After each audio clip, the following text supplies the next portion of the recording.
Саламатсыздарбы, Назар Ньюс маалымат агенттигинин көрүүчүлөрү. Бүгүн бизде конокто саясатчы, жогорку кеңештин депутаты Каныбек Иманалиев. Саламатсыздарбы, бар болуңуздар. Каныбек агай, Кыргызстандын тагдыры акыркы жылдары барымтага калган сыяктуу. Баягы эле бага чылбаган баш мыйзам. Ушулар боюнча Кыргызстанга, жалпы кыргызстандыктарга өзүңүздүн пикириңизди айта кетсеңиз. Кыргыз эли акыркы учурда бүркүндү, улуу ата мекендик согушту, репрессияны, азаттык күндөрүн, Манастын 1000 жылдыгын, Кыргыз мамлекеттигинин 2200 жылдыгын, көчмөндөр оюнун, 24 марттагы окуяны, 8 апрелдеги окуяны башынан өткөзгөн. Ошондо да Кыргыз эли 40 жолу ойлонуп, жети өлчөп, бир кесип, кырда бычак болуп атып, жолун таап кеткен. Бүгүн андан да оор күндөрдүн бири. Бүгүн Конституция үзөңгүдөн буттан тайды. Бүгүн биз эртеңки күнүбүз кандай болот? Ошол ойго салып жаткан учур.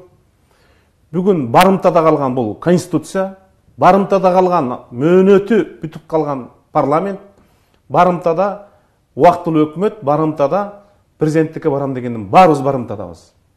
Ал барымтадан чыгуунун жолу кандай? Азырынча анын жол картасын эч ким айтып бере элек.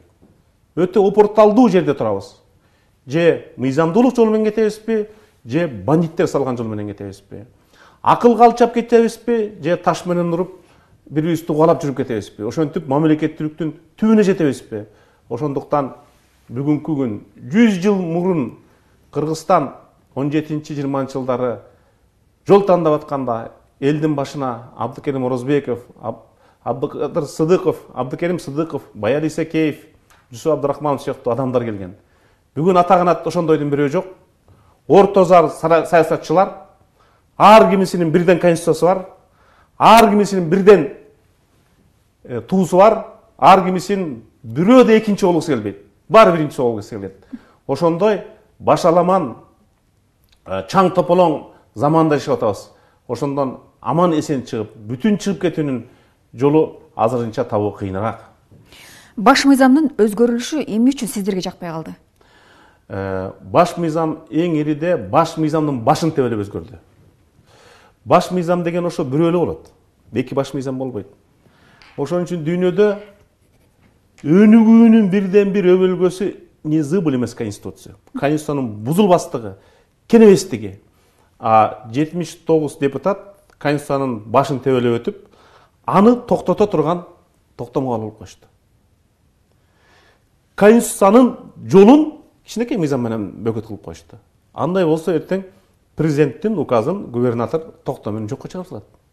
Ошондо биздин укуктук айдыңда анархияга жол ачып берген биринчи сыртта кысым көрсөткөн күчтөр, экинчи ошол учурдагы 4 азамат, үчүнчүсү ошого макул болуп чөгөлөп берген бүгүнкү парламент. Мына биз ошондо укуктук нуктан чыктык. Кайра качан керебиз? Кантип керебиз?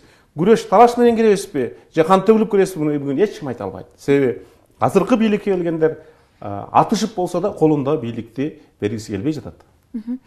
Каныбек Капашевич, жалпыбызга маалым 2010 жылдагы баш мыйзамды коомчулукта интеллигенциянын алдында талкууга алынып келет да. Бул ошол эле учурда Өмүрбек Черкешевич кечээ Бектур Зулпиев экөө атайын талкуу жаратып, урушканга чейин барышты да. Бул баш мыйзам менен биз өнүгө алабызбы же жогуу алдында турабызбы? Азыркы иштеп аткан мыйзам Конституция. Жамандыр, жакшыр бул бар да, эреже да. Анын баардыгы жаман деп мен айта албайм. Адам укук бөлүмдөрү абдан эле жакшы жазылган. Өзүн өзү жергиликтүү башкаруу бөлүмдөрү өзүн өзү жакшы жазылган. Парламенттин функциялары да жетиштүү, 98% жетиштүү. Болгону өкмөттү президенттен көз каранды кылуунун жолу эркин сот органдары жана парламентте жоопкерчилигин көтөрүү. 3-4 эле маселени оңдосок, биз сиз айткан оң жолго түшүп кетебиз. Мен ушул өзүбүз билген региондо сыйлаган бир конституционалист бар. Ал Россиянын Конституциялык палатасынын 30 жылдык төрагасы. Эң кызыгы, Ельцинге импичмент жарыялаганда ошол импичмент туура деп айтып чыккан. Константин Зоркин деген. Ал кийин Путин президент болгондо ошонун кадыры үчүн алып келди. Конституциялык палатада конституцияны билген гана эмес, конституция менен жашаган, кылыч кармап алып конституцияны коргогон, анын конституциянын үстүндө иштеген адам керек да. Ошонун бүт статьяларын менде көчүрмөсү бар. Бул российский газетага чыгат. Ал дайым жазат. Конституция бул процесс. Дайым конституция бул динамика. Бирок ал үчүн Россиянын не деген академиктери, юрист 10-15 жыл иштейт. Конституциянын мо жеринде мүчүлүштү кетип калыптыр деп, алар конституциялык палатага ошону методика катары жазат. Анан ал конституциялык палатанын деңгээлинде чечилип кете берет. Такыр чечилбей келген маселелери биригип келип 20 жылда бир өзгөртүү киришти. 20 жылда. Биз болсо СССР доорунда 70 жылда 3 жол өзгөрсөк, акыркы 29 жылда 9 жол өзгөрттүк да. Мындай учурда конституциялык туруктуулук болбойт. Конституциялык туруктуулук болбосо саясий туруктуулук болбойт. Саясий туруктуулук болбосо экономикалык туруктуулук болбойт. Бүгүн биз ошондой кыйчалыш, жана Жеңишжок акын айткандай, 10 устаранын мизинде оодарылган дүйнө болуп жашап атабыз да. Ошол Зоркин сыяктуу биздин жаңы конституционалисттер, жаңы цивилисттер чыгып келатат. Мен ошолорду көрүп чоң үмүт артам. Каныбек Капашевич, биз парламенттик башкаруу дегенибиз менен элдин түшүнүндө бүт бардыгы эле президент башкарып атат же президент жооп берет деген бир кандайдыр түшүнүк пайда болду. Мен муну чечмелеп берейин. Дүйнөдө парламенттин дайым бедели төмөн болот. Себеби парламент бул бир киши эмес, 120 киши. Анан эртең сиз министр, тышкы иштер министри, финанс министри саат 9-да жумушка келдиби, келбеди билбейсиз. Кабинетинде шахмат ойноп отурабы, кофе ичип атабы, уктап атабы, кетип атабы, иштеп атабы билбейсиз. Биз 120 депутаттын 10-у сөз чок кечип келет, ал эл карап турат. Бирөө сөз чок кыйшайып же күлүп отурган болот, аны эл көрүп калат да. Бул табигый нерсе. Бүт дүйнөдө парламент ошондой. Экинчи, өзүбүз себеп болдук. Ар кандай элге жакпаган ой пикирлерди айтып алып, элдин маанайында эмес күн тартибине маселелерди коюп алып, анан парламенттин эң жаманаттуу болгону кадр маселесинде. Ар бир партия профессионалдууна карабай эле менин партиям баланча добуш берген деп, жарайбы, жарабайбы, бир күн мамлекеттик кызматта иштебегендерди, бир туура эмес кагаз, туура кагаз жазганды билбегендерди министр койгондо күндөр болду. Ал биздин кемчилик. Үчүнчү, сиз айткандай эмне үчүн президентке ыктай беребиз? Себеби президент кызматка адамдарды коет. Парламентте күчтүүмүн деген фракциянын лидерлери да бар, президентке, кишилерге резюмесин берет. Президент сыйлык берет. Анан кийин инерция бар да. СССР учурунда генсек чеччи, азыр президент чечет. Шайлоочуларда да, элде дагы, саясатчыларда ошол эски инерция бар. Барын ушу президент чечет деп. Өзүң чече турган укугуң бар парламент конституцияга ылайык. Биздин конституция толук мүмкүнчүлүктөрүн ача элек болчу. Эки чакырылыш эң кризис учурунда парламентке баа бере турганда учур келек болчу. Бирок тилекке каршы акыркы парламент, мен муну 16-жылы айткам, конституцияга өзгөртүү киргизип атканда Алмаз Шаршеновичтин сунушуна каршы чыгып, парламентте депутаттын бедели микрофондо сүйлөгөндүгү менен өлчөнбөйт. Кээ бир депутаттар болду 5 жылда 100 мыйзам жазган, аны менен да өлчөнбөйт. Эң элдин башына оор түшкөндө уктап жатпай туруп саясий позицияны ташыш керек. Биз да адамбыз, биз да жаңылабыз. Бирок элге чындыкты айтышың керек, элге калп айтпашың керек, үнүңдү чыгарышың керек, жеңилип барасың да айтышың керек да. Ошондо гана эл ишенет. Тилекке каршы ун чукпай туруп, бир сөз айтпай туруп, бекештен башкасы жанагы Кыргызстанды конституциялык нуктан бурган, нугунан буруп жана суу кесип кетет го, жырып кетет го, ошого жырып кеткен учурда депутаттардын колу тургандыгы эң өкүнүчтүү. Каныбек Капашевич, мындай да, де-факто бизде парламент башкаруу. Бирок президентке эмне үчүн келген сайын баш ийип бересиздер да? Анын бир 3 себеби. Президенттин колунда АКС деген бар. АКС бул чоң инструмент. Келген депутаттардын кедейи келе албайт, билесиз. Кээ деле келип калбаса. Мугалим келе албайт, врач келе албайт. Шайлоодо акча чачкан олигархтар келет. Анын чачкан акчасын кайра төлөш керек да. Ал үчүн анча мынча мыйзам бузууга барат. Салыктан качат, соцфонддон качат, киреше салыгынан качат, же тендерлерди мыйзамсыз утуп алат. Анан СМБ АКС келет дагы ар бирөөнү илип алат, чөгөлөтүп алат. Бир чөгөлөгөндөн кийин бийлик мойнуна минет дагы каалаган жагына айдап, минип, коргулуп, дагы коргулуп, кээ бирөөнү шайлады, кээ бир азыр депутаттар бар. 3-чү жолку президенттик шайлоого штаб начальниги болуп, өзүнчүлүктөн акча берип аткан. Буларга боорум гана ооруйт да. Алар эч убакта саясий позициясын ачык айта албайт.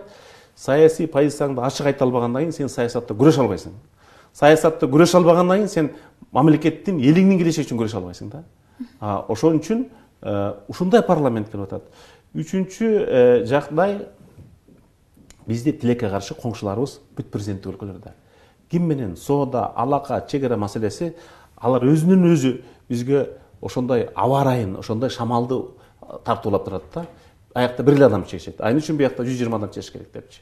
120 адам чечкен жерде дайым ызы-чуу болот, пикир келишпестик болот. Бул табигый нерсе. Эгерде азыркы коомчулукта талкууга алынган баш мыйзам ары бери өтүп кетсе, кырдаалгандай болуп кетиши мүмкүн. Эки жолу бар. Биринчиден ушул конституция менен ким президент болсо жана курултай үстүндө, ошол акыркы президент болуп калышы мүмкүн. Себеби эл ушунчалык керемет күн күткөндөй жаңы президент келсе, Гагарин космоско учкандай күтүп атышат да. Реалдуу жашоо мыйзамдуулук артка кеткен, коррупция, бюджетте ар бир 4-чү сом жок. Эмдиги жылтадан баштап карызды кутулушубуз керек. Эл бийликти сыйлабайт. Эң негизгиси биздин руханий жакырчылык каптап турат. Аз билимдүү адам эч укпайт. Азыр колуңда муштумуң болсо, акчаң болсо катта, ошондой акыл эстин кылычы эмес, акылсыздыктын кылычы, интеллигенттин үнү эмес, фейктин үнү болуп калган заманда, азыркы жакынчы 3 жылда бизди эч бир президент кризистен көтөрө албайт. Эгерде Кудай жалгап эле бир адамгерчиликтүү президент келип калса гана калыстык орнотушу мүмкүн. Өнүгүү жөнүндө азырынча кеп жок. Жанагыл азыркы долбоорду сунуш кылган дуктагы баарын мен такалайм, атам, көрсөтөм, өлтүрөм деген киши 1,5-3 жылда өзү тоңкашатып, өзү авария болуп, анан ошо менен кыргыз эли жек көрүп, президент эмес, президенттик институтта жок кылып салышы мүмкүн да. Ошон үчүн 10 январда келе турган президент ушул конституция менен кыргыз тарыхындагы акыркы президент болуп калышы мүмкүн. Балким ошол жакшы. Андан кийинки келген бийлик эл менен кеңешип гана чечет. Ушул Кыргызстан учурда саясий тупикке тыгылып турат да. Дагы бир азыркы учурда бир тар чөйрөдө айтылып атат. Кыргызстандын тагдыры кандай болот? Кыргызстандын тагдыр келечеги барбы, жокпу деген бүдөмүк суроолор болуп атат да. Сиздин оюңузча кандай? Меники өтө тынчсыздануу. Жана 22-5 октябрда, 7-8 октябрда көрүп, 22 октябрдан кийин мен биринчи жолу чын уктабай чыктым.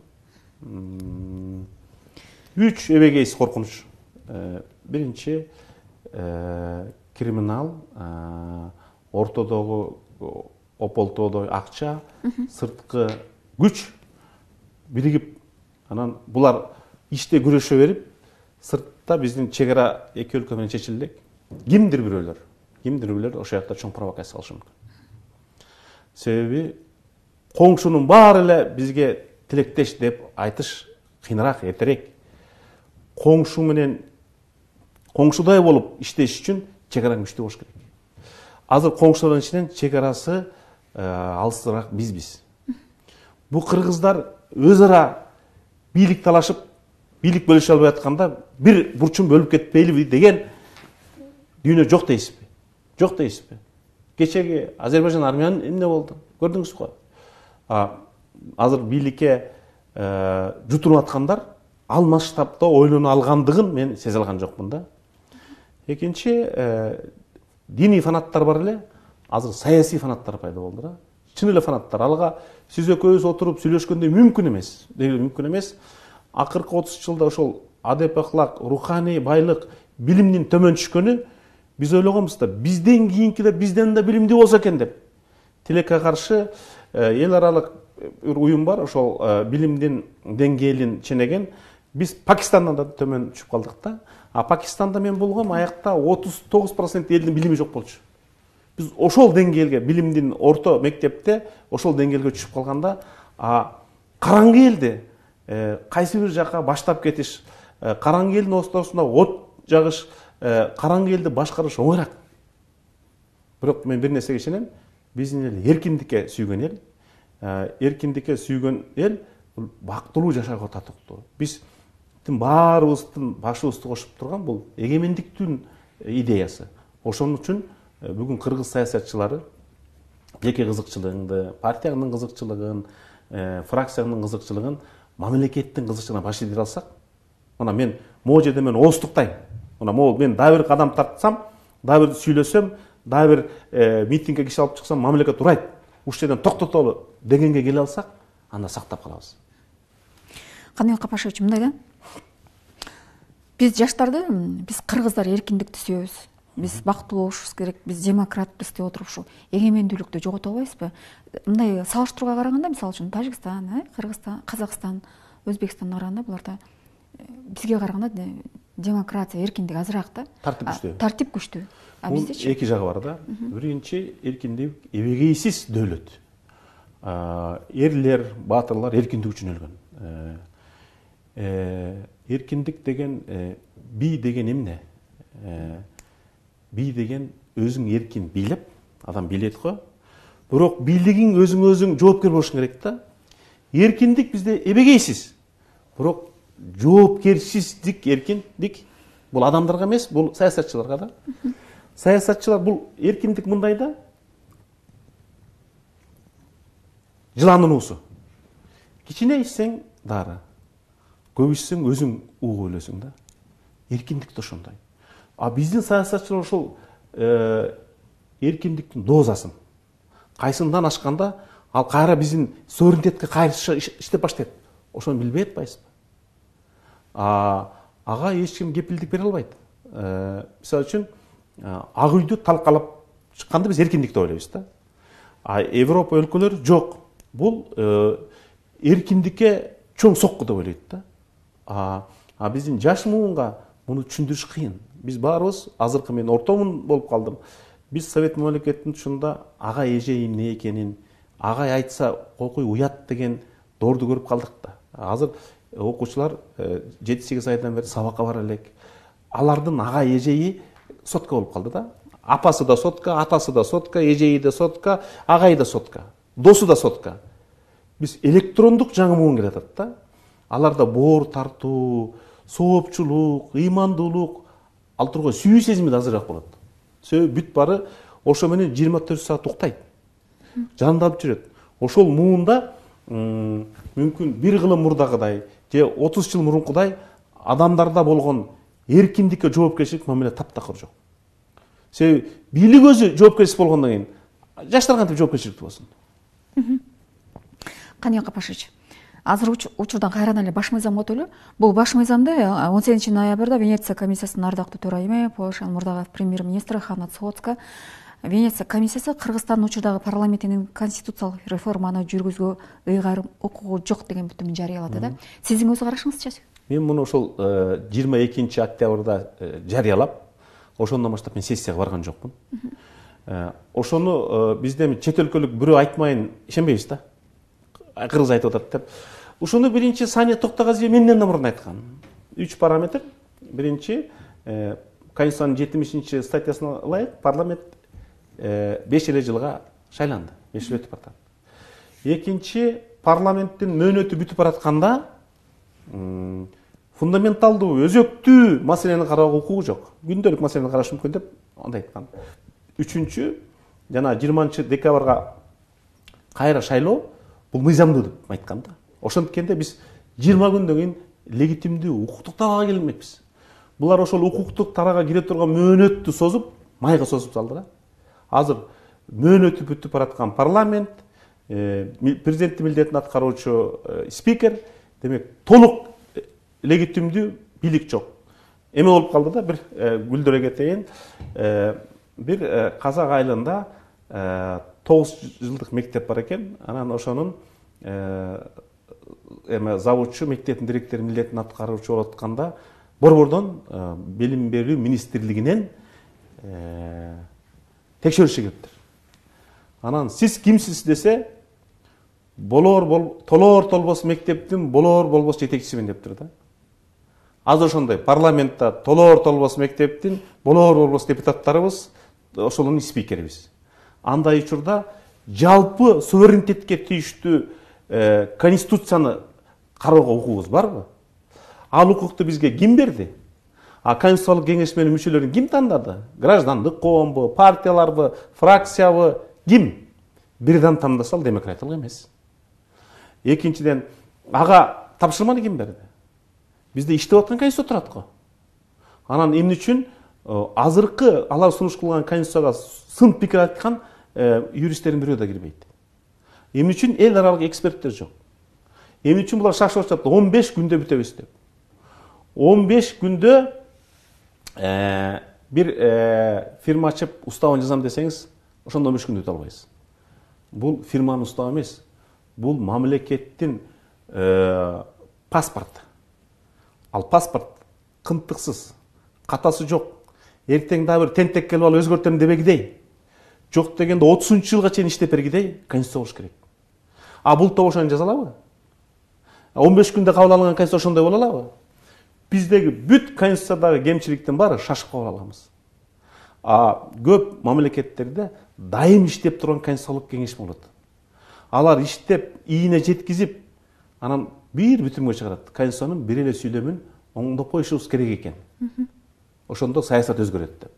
Биздикилер нөлдөн баштап 15 күндө конституция жазып, 3 күндө жаңы жылга жеткизип кабыл алып, анан 10 январда референдум коюш деп атат да. Бул мыйзам жагынан дагы, абийир жагынан дагы, мындай жөп-жөнөкөй айтайынчы, урматтуу туугандар, бир адамгерчиликтүү конституция кабыл албайлы. Жөнөкөй адамдар ойлогон, дыйканда да ойлогон, болбосо бир 15-20 эле адам талашып тартышып, ошолордун гана кызыкчылыгын ойлогон конституция кийин ошолорду жарга түртөт. Бул азыркы конституция жалпы эл күйүп бышып аткан маселе эмес. Бул саясаттагы адамдарга тиешеси бар. Ошолордун эле бирөөнү кызматка алып келсе ыйгарым укугун жогорулатат, же көбөйтөт. Алар кетет, конституция калат да. Саясатчы келип кете берет. Бирок могу калайык калк, мамлекет, өлкө, жер суу калыш керек да. Бектер кетет, бел калат, бетеге кетет, төр калат дейт.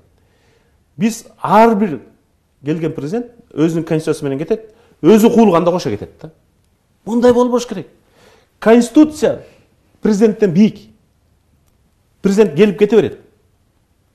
Мисалы үчүн футбол мындай кылайын. Футбол эрежеси бар.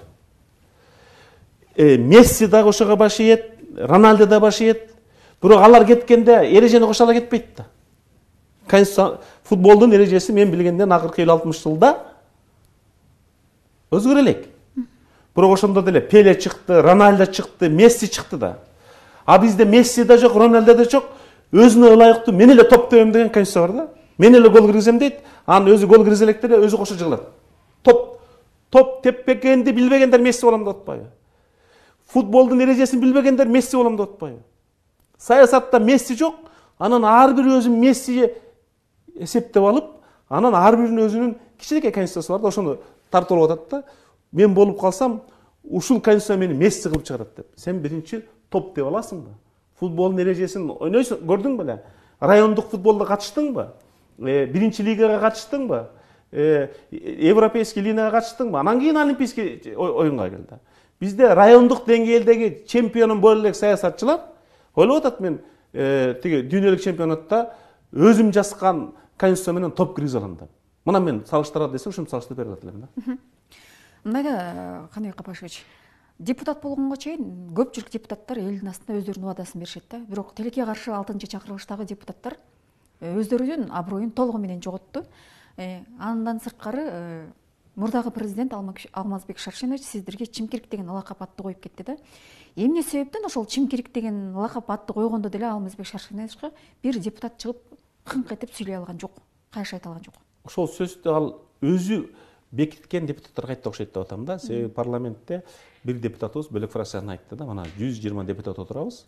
ошонун 109-ун тизмесин өзү түзгөн деп, жардамчыларын түзгөн деп. Ал эмне үчүн ошентип айтты? Булар кандай болсо да, мен пенсияга кетсем да, мени колдойт, сен мен алып келдиң деген да. Анан бир түн бир күндө Оомат жаңы келген президентке өткөндө аны сатып кетишти. Аны ошондо эң айтылбай турган сөз, эң начар сөздү айтты, элге жагып калды. Элге жагып калды. Хотя алар да ел шайлаган. Анан кийин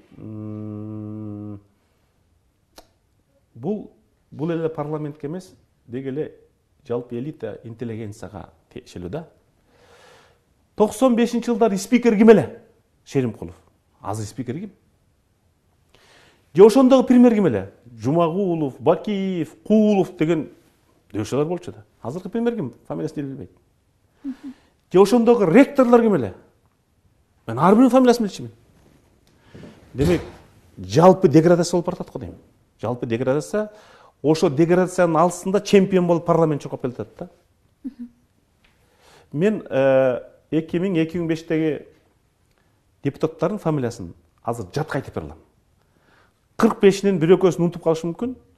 Бирок 5 жыл чогуу иштеген азыркы парламенттен мен 80-нин фамилиясын айтып бере албайм. Себеби алар элдин эсинде, элдин жүрөгүндө калгыдай эмгек кылган жок. Эмгек кылыш үчүн, элдин эсинде калыш үчүн ошондой бир жылуулук калтырышың керек да. Демек, бул процесс парламентке сөз жок тиешелүү. Эмне үчүн акыркы 30 жылда бир дагы дүйнөлүк деңгээлдеги академиктерибиз чыкпайт? Же болбосо журналистика майдалашып кетти, майдаланып кетти. Журналистиканы дагы депутаттар сыяктуу майдаланып кетти да. Демек, коом өзү майдаланганы мындай турсун. Коом өзү чаңдап кетти, кирилеп кетти. Мурун Таштанбек Акматов сыяктуу өз доорун баатырлар болчу да, эмгек менен көрүнгөн. Азыр 4-5 фейк менен эле атак даңкка жетип алсаң болот. Оңой. Азыр атактуу болуш бир күндө миллион адам окуйт да. Мурун андай миллион адамдын аты миллион адамга жетиш үчүн каныбек Осмоновдо чемпион болушуң керек болчу да. Эми бүткүл спортсмендерге астында көтөрүп булчуң денең салмагы менен. Азыр таш менен бирөө саясатчы уруп салсачы, ошо күнү чемпион болосуң да. Демек, баалуулуктар, дөөлөттөр, асыл нарктар тетири болуп калды. Андай учурда коом да тетири кетет, мамлекет да тетири кетет да. Биз ошол улуттун руханий коопсуздугу жөнүндө ойношубуз керек болуп калды да. Жанагы болгон окуянын баары могул айланып келгенде, эми мурунку президент да күнөөлүүдүр, биз да күнөөлүүбүз, Конституция да күнөөлүүдүр, азыркы келгендер да күнөөлүүдүр. Эң чоң күнөө улуттун руханий коопсуздугун, руханий чек арасын, руханий казынасын камсыз кылуу, сактоо, өнүктүрүү боюнча эч ким иш кылган эмес. Мына аягы жан дүйнөбүздө эчтеке жок экени аңтарылып калды да. Азыр сиз Facebook'a бир жакшы сөз жазсаңыз, ошону 10 киши окуйт. Сөгүнүп жазсаңыз 10 000 киши окуйт да. Мына биздин кулк мүнөз каяка баратат. Кыргызда сөз бар да. Бакырчак төөдүн баары жакшы, бакырып турса дагы жакшы деген. Тилекке каршы Кыргызстанда биздин мамлекетте кадр саясаты урады да. Жок. Кадр саясаты жок. Бакырып, чакырып койсо эле, ошол бир мамлекеттик кызматтарга барат. Бул мамлекеттин трагедиясы эмеспи? Бул трагедиядан да чоң. Себеби ошону кээ бир инструмент кылып алды да. Баланчаны сындап койсом эле мага кызмат берет экен деп. Мына мен да мамлекеттик кызматта келатам. 20 жыл, ага чейин 5 жыл, 25 жыл, өмүрүмдүн жарымы. Мен бир чоң кызматка даярмынбы деп өзүмө кээде коркуп кетем. Себеби 6,5 миллион адамдын жоопкерчилиги, ошол ысыкка күйүп, мустакка тоңуп, ооруп калса, балдары жумушсуз жүрсө, кызы Россияда тентип жүрсө, пенсиясын ала албай атса, ошолорго жооп беришиң керек да. Сен президент болуп калсаң, 6,5 миллион кыргыз көчөдөн токтотуп алып, эмне мага жумуш бербейсиң? Жумуш бербесең да эмне мага үмүт бербейсиң да айтууга негизи бар да. Бизге сиз айткандай, кызматка жетиш үчүн мурун ойлочубуз эсир учурунда. Жогорку билимиң болсо, анан 10-15 жыл мамлекеттик кызматта көрсөтсөң, жок дегенде райондук, областтык деңгээлде деп. Жок, азыр 30 кишини топтоп алып, таш менен бир жерде ургуласаң, же интернеттен бирөөнү катуу сындап койсоң, ак өзү келет сага чөгөлөп. Унчукпа кызмат беребиз деп. Мына ошол бул түбү барып мамлекеттүүлүктү талкалайт. Мамлекетте принциптер, мамлекетте дөөлөттөр биз деген таш бараңга таянбай, биз конституцияга, билимге таянышыбыз керек да. Айланып келип биз 20-кылымда билим бар үчүн өстүк да. Ошондон артка кетип атабыз да. Билим, мыйзам, анан руханий андай акылат. Мынакей жакында Ангела Меркель Бундестагта тарыхый сөз сүйлөдү. Тарыхый сөз сүйлөгөндө эки нерсени айтты. Билим, анан сак саламат улут гана өнүгө алат деди да. Андан мурун бир Эдисон деген Нобель сыйлыгынын лауреаты, бул 10 жыл мурун болгон окуя. 20-кылымда биз айттык да, океанга ким жакын болсо өнүгөт деп. Ошол азыркы күнгө чейин келди. Океанда себеби пароход арзан болот да, товар ташуу арзан болот деп ал айтып атат. Жок. 2020-дан кийин биринчи эң билимдүү адам, экинчи саламаттыгы тың адам, сак саламаттык улут болушубуз керек да. Үчүнчүсү IT технологияны ким өздөштүрсө, ал жана океандан да тез жеткизет экен да. Азыр биз маалымат технологиясын океандабыз да. Биз мурун өкүнүчүбүз да, кыргыздар океандын жээгинде эмеспиз деп. Жок, ал доор артта калды. Биз эми интернет коомунан артта калбасак өнүгөбүз да. Мына саламат, билим, тиги IT технология. Жана таш менен таш бараң алам деп жүргөн балдар колдорунда бирден компьютер жүрсө, алар ага барбайт эле да. Биз аларга ошо билим берип, колуна кесип кармата алган жокпуз да. Анан алар 30 жыл күттү, 10 жыл күттү, көңүлү калганда айла жок. Ошолор жок болсо эле мен жакшы болуп кетем деген үмүт бар. Алар да түшүнсө болот. Алар да биздин бөбөктөр, инилер.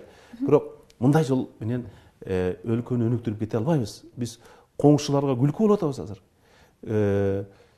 Мурун жалгыз эле парламент чимкирип болсо, бул жаман сөз. Азыр андан башка күчтөрдө ушинтип атоого туура келип калды да.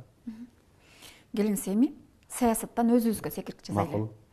Сиз президентке талапкерсиз. Ошол эле учурда кыргыздар бийликке келсе, сөзсүз тарапташтардын ээрчите сүйрөйт да. Ага мисал катары айтсак, ачуу чындык. Садыр Жапаров менен Камчыбек Ташиев. Эгерде сиз президент болуп калсаңыз, Өмүрбек Текебаевди сүйрөп бийликке алып келесизби? Андай эч ой жок. Ал киши өзү билет, жакшы өтүп баратканын. Менин 7 үртөгүм бар. Биз мугалимдин балдарыбыз, 5 мугалим. Менин да эмелерим бар, саясатта каршылаштарым. Бирок бирөөсү да менин үртөгөндарым жөнүндө 20 жылда жазалган жок. Себеби менин депутаттыкка келгеним аларга жан кызмат келген жок. Мурда кайда иштесе, карапайым, айылды мугалим болуп иштешет үшөө. Бирөкөө жөнөкөй эле жеке иштерде, бирөө бухгалтер. Алар мага эч убакта ушуга чейин кызматтык абалдар боюнча кайрылган эмес, кайрылбайт дагы. Мен 20 жылдык саясат өмүрүмдө алардын ишинде бир карьера болгон эмес. Карапайым жана орто, кээде айлыгы жетпей калып, кээде карыз сурап, эл сыяктуу жашап келаткан үй бүлөдөнмүн. Ал мени жакын билгендер мени ишенишет. Эч убакта туугандык, достук, жердештик, кадр саясатында мага бир эле принцип болот. Азыр интернет деген укмуштай космос пайда болду да. Ошол аркылуу бир 30-тай байкоочу кеңешти тапсак болот да. Калыс адамдар бар, мисалы Нарбажиев, ошол эле Чолпон Жакупова, Шайлообек Дүйшөев сыяктуу. Ошол 30 адам интернеттен 10 адамды тандаса, Кыргызстанды өзгөртө турган. Ошол менин командам болот. Ошондой балдар бар. Америкада окуп жүргөн, Россиядан иштеп келген, мигранттар, бирок азыркы өкмөттүн составында жок. Азыркы парламенттин составында жок. Ошо эл тандаган 10 адам менен 3-5 жылда өйдө көтөрсөк болот. Баткактан тазаланып, түз жолго чыксак болот. 3-5 жылдан кийин эгерде жанагындай Грузиядагыдай либералдык реформаны кыла алсак өнүксөк болот. Бизде башка жол жок. Бизде экономикасы чакан элдерде нефть, газ жок. Күткөн алтыбыз коррупциянын таманында калды да. Бир гана жол бар. Бул чексиз бизнестеги эркиндик, конкуренция жеке менчик, экономиканы либералдаштыруу, анан бүт салык төлөөнү адамга төлөбөй интернетке төлөшүң керек да. Электрондук салык, электрондук башкаруу, жаңы типтеги адамдар керек. Карасаңызчы, Молдова элинин багы бар экен. 4-5 жыл ары кетип, бери кетип, бир плохотник деген коррупционердин колуна түшүп калышып, уурдатып, алардын бюджети биздикиндей эле, эли да биздикиндей. Анан кече Гарварддык билими бар. Татынакай айым келип президент болду. Мен ушунчалык Молдова элине суктандым. Молдова бүгүндөн баштап өнүгүү жолунда. Ал элге укмуш үмүт берди. Себеби билимдин күчү деген билимдин күчү. Биз 5 машина ташап келип алып, борбордаганда бирүстү уруулагандан өнүкпөйбүз. Биз ошондой эми Айтматовду жараткан улут, ошол Майя Сандудай кызы жокпу? Же баласы жокпу? Бар. Сиз Майя Сандуну жакшы көрүп калган жоксузбу, же өзүнүн билимиби? Билими, интервьюлары, адамга болгон мамилеси, идеялары да. Жөнөкөй түшүндүрүп берип атат да. Сиздин көзүңүз жетет ошо Молдовияны алып чыгып кеткенге? Ооба. Ошондой 10 адамды тандап чыкканды эл тандайт, а мен ошолор менен команда түзүп кеткенге даярмын. Сиздин командаңыз Ак үйгө келгенден өзү көпчүлүк айтышат да. Ак үйгө кирип президент болгондон адам өзү эйфорияга кире баштайт деп да. А сиз эгерде президент болуп калсаңыз, сизге кошоматчылар сөз көбөйт да. Ал бүт бийлик болгон жерде болот. Мисалы үчүн алданып калбайсызбы ошо кошоматчыларга? Мен да адаммын, бирок жанагы мен да кемчилик болот. Мен да ак көңүлмүн, бирок жанагы эл тандаган киши, уюм дейбизби, топ дейбизби, кеңеш, алар айлык албай иштейт. Алар мени ооздуктап туруш керек да. Ак үйдө отпайсызбы? Бул ак үй эми тамтыракай чыгып бүттү да. Келечекте президенттик резиденция Разаков отурган азыркы тарых музейи болуш керек да. Ошого 60 киши менен Кыргызстанда башкарса болот. Биз Аскар Акаевич менен иштеп атканда президенттик администрацияда 56 киши иштечүбүз. 56 киши. Азыр президенттик администрацияда 180 киши иштейт. Анан Совет безопасности деген бар, аяктада 30-40 киши иштейт. Охранасында бир 500-700 киши иштейт. Ошентип эле өзүнөн өзү бир чиновниктен армиясын түзүп. Анын баарынын кереги жок. Профессионал, жаш, жоопкерчиликтүү мамлекетти башкарууга берилген. Анан ар бир 5 жыл мамлекетти башкаруу тажрыйбасы өскөн сайын анын айлыгы дагы карьерасы өсүп туруш керек да. Анын оңой жолу Путин Россияда Криенко лидер Россия деген программа тандады. А дегенде 100 000 киши катышат. Анан тест берет, тесттен 10 000 киши өтөт. 10 000ден жеке аңгемелешүү аркылуу 1000 тандайт. 1000-ин азыр 100ге жакынын лидерлери менен Путин өзү барып жолугушат. Жыл сайын селенге да. 100дөн азыр 60га жакыны губернатор, министр болуп кетти. Мына кадр тандаганда биз Путинден үйрөнүшүбүз керек. Тилекке каршы кадр тандоо бизде жок. Президент деген кандай болуш керек? Бизге Кыргызстанга, кыргыз элине кандай президент керек? Мен ушул боюнча чыгып кеткен жокпузбу? Жок, мен ушул боюнча сиз мен жүрөгүмдү ойдун үстүнө чыктыңыз. Бүт Орхон Энисей жазуулары, Бала Сагын, Жетакенин айткандары, Молдо Кылыч, Нур Молдо, репрессия болгон Муун, Шабдан Баатыр, Курманжан Датка, Пулат хан, Канат хан, Балбай Баатыр баарын иликтеп, Разаков, Масалиев, Султан Ибраев, Усубалиев. 3 принцип өтө маанилүү экен да. Согуш жырында баатырлык, баатыр жүрөк болуш керек экен. Кыргызстанда падыша, хан болуш үчүн согуш күндөрү, азыр да согуш күндөрү сыяктуу болуп атпайсызбы? Баатырлык жүрөк болуш керек экен. Экинчи, эбегейсиз калыс болуш керек экен. Мисалы үчүн, жанагы көлдөгү Жетаке калыстыгы менен эсте калды да.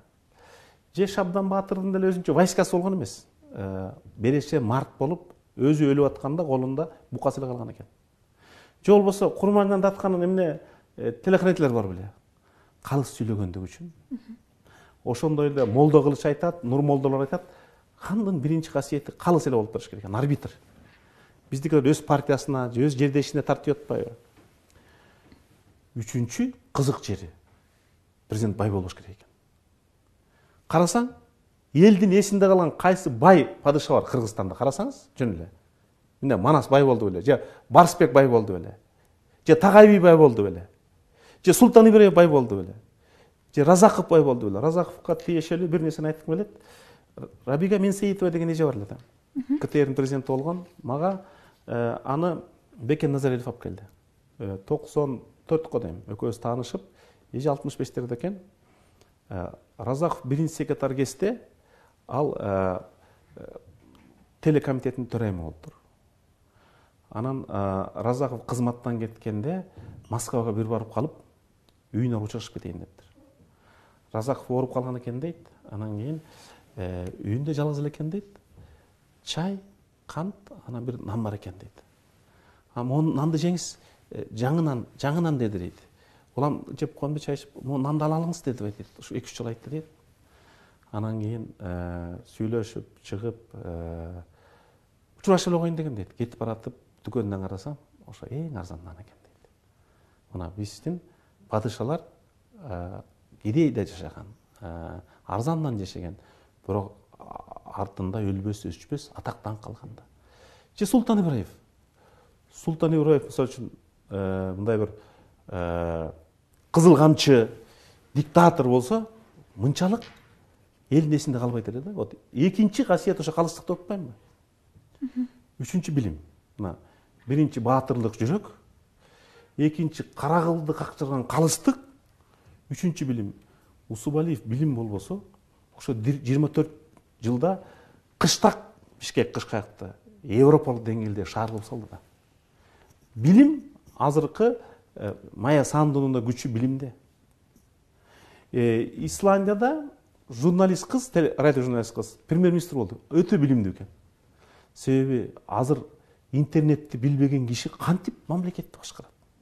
Азыр мыйзамды билбеген киши кантип, бюджетти билбеген киши кантип, эл аралык саясатты билбеген киши кантип элди башкарат? Себеби биздин эл Орто Азиядагы мен билгенден бул 91-жылы ЮНЕСКОнун Курьер деген эмесине чыккан журналына. Менде бар журнал.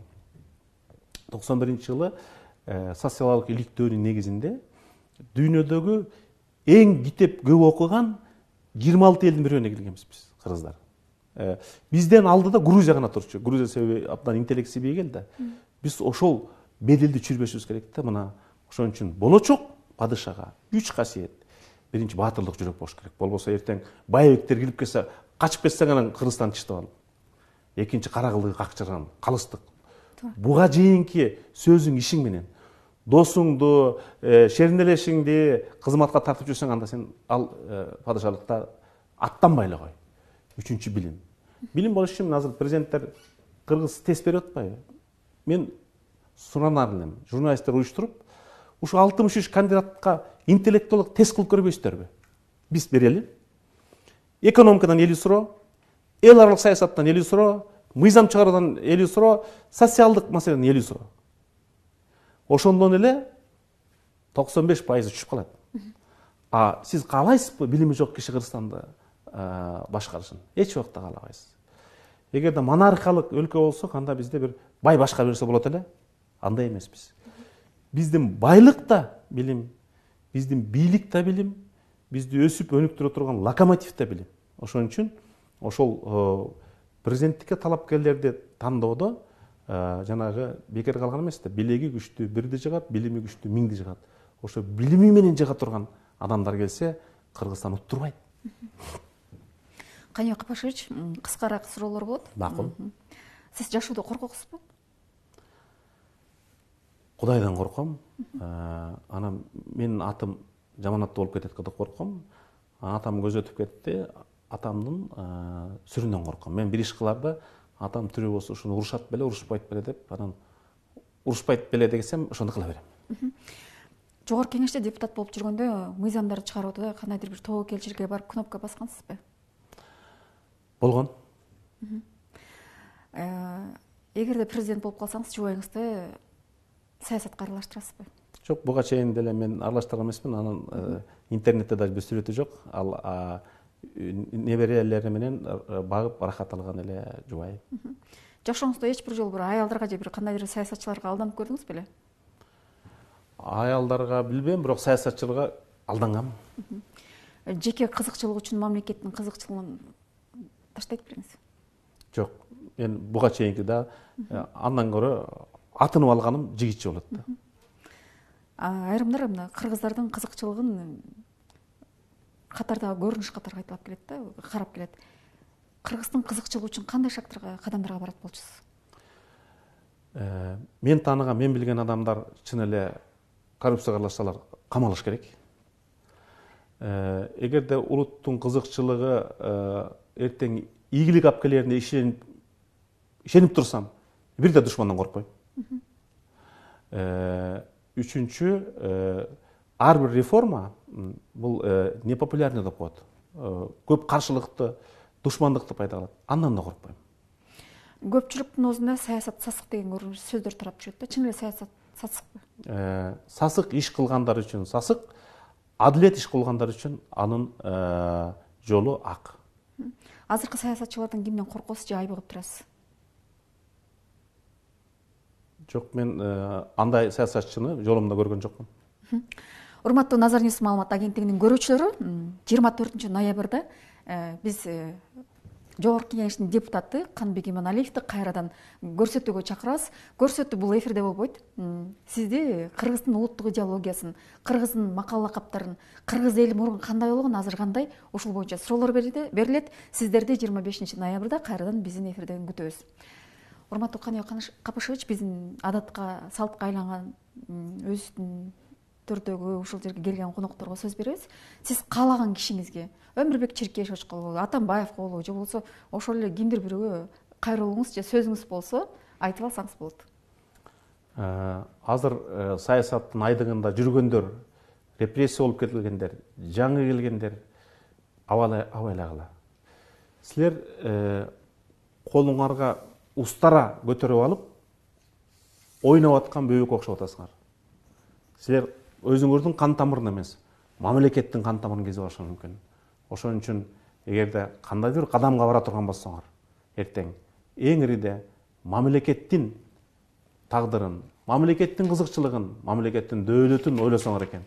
Себеби кимдин ою арам, кимдин колу кан, кимдин чөнтөгү булганч, аны эл жакшы билет. Бүгүн алдасаң да элди эртең алдай албайсың. Кыргыз эли айкөл эл, кыргыз эли акыйкатты сүйгөн эл, кыргыз эли макал бар, ат чуркабайт, тап чуркайт, тап чуркабайт, бак чуркайт. Ошо күлүктөн өзүнүн күлүгүн тандоодо жаңылбаса экен деп ойлойм.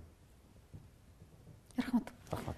Урматтуу Назар Ньюс маалымат агенттигинин көрүүчүлөрү, бүгүн бизде конокто Жогорку Кеңештин депутаты, саясатчы, президенттикке талапкер Каныбек Иманалиев болду. Эфирге келип бергениңиз үчүн чоң рахмат. Сиздерге да рахмат. Кайрадан эфирден көрүшкөнчө саламатта калыңыздар.